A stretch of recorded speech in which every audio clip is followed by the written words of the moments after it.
সচিবালয় ঘিরে যে ষড়যন্ত্র সেটির মোকাবেলায় ভিতরের কোন বিকল্প নাই। কেউ চাঁদাবাজি বন্ধ করার ক্ষেত্রে ভিতরের কোন বিকল্প নাই। দিল্লিকে রাজ্যকে পরাস্ত করার জন্য ভিতরের কোন বিকল্প নাই। বাংলাদেশের মানুষের ঐক্য নিশ্চিত করবার জন্য ভিতরের কোন বিকল্প নাই। একটি সুষ্ঠু নির্বাচন উপহার দেওয়ার জন্য ভিতরের কোন বিকল্প নাই।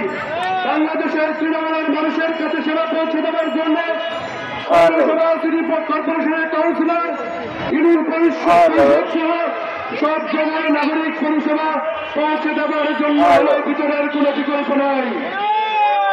আমরা সরকারের কাছে দাবি জানাবো, দ্রব্যমূল্য সহনীয় পর্যায়ে আনতে আপনারা দুর্বার সিদ্ধান্ত নিন, করুন সিদ্ধান্ত নিন।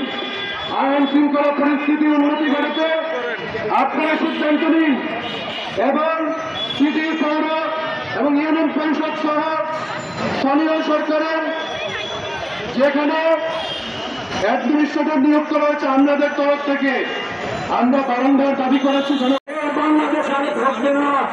এই বাংলাদেশ ভারতের অঙ্গরাজ্য হয়ে যাবে বন্ধুবান। তাই বলতে চাই, খুবই হাসিনা তাদেরকে এবং যারা নির্যাতিত, প্রশাসনে যারা নির্যাতিত তাদেরকে বেদন করে সচিবের চেয়ারে বসানো দেওয়া হোক। সংগ্রামী সরকার বন্ধুবান, আপনাদেরকে ধন্যবাদ জানিয়ে আমি আমার বক্তব্য শেষ করলাম।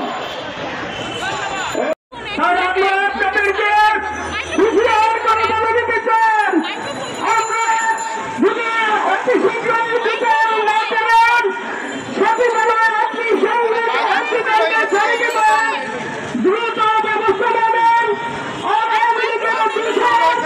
যে সমস্ত সচিবরা এগুলো বাণিজ্য বন্ধ করে, খাদ্য বন্ধ করে, যারা এখন অবস্থান করছেন তাদেরকে যদি সিলেক্ট করে আপনারা বিরত না করুন, বাহির না করুন, বহিষ্কার না করুন, এ ধরনের গুপ্ত হামলা অগ্নিকাণ্ড চলতে থাকবে। তাই আমরা আপনাদেরকে অবিলম্বে হুঁশিয়ার করে দিতে চাই, বাংলার জনগণের দাবি, ছাত্র জনতার দাবি একটাই, এই খুনিয়ার প্রেতাত্মাদেরকে বিচারের আওতায় এনে শাস্তির নিশ্চিতের লক্ষ্যে আপনারা শীঘ্র একটি কমিশন গঠন করবেন। এই গুরুত্বপূর্ণ সামনে যদি অগ্নিকাণ্ড সংঘটিত হয় তাহলে বুঝতে হবে বাংলাদেশের স্বাধীনতা রক্ষিত। তাই আমি এক্ষেত্রে আপনাদের কাছে বক্তব্য নিয়ে আসছেন, আমাদেরকে খেয়াল করতে হবে, আমাদেরকে সজাগ থাকতে হবে, ছাত্র জনতা সবাই ঐক্য হয়ে যেতে হবে।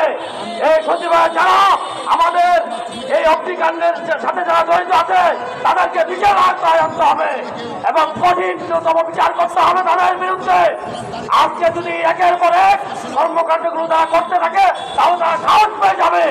এই জন্যই আমরা আজকে কাউন্সিলর বৃন্দ সবাই একত্রিত হয়ে রাজপথে নেমে গেছি এবং আমরা চাই ছাত্র জনতা সবাই রাজপথে নেমে আসুন। এই ফেসিবাদীরা হাসিনা, খনি হাসিনাকে তার বলাৎকার যারা বাংলাদেশে আছে তাদেরকে ওই দেশ থেকে বিতাড়িত করতে হবে। সেই হাসিনা ইন্ডিয়াতে যেই আবল তাবল বলছে আর কাজ হবে না। আমরা জন্ম হওয়ার হাসিনাকে এই বাংলার মাটিতে দেখতে পাবো না, কারণ হাসিনা হলো পাওয়া গেছে।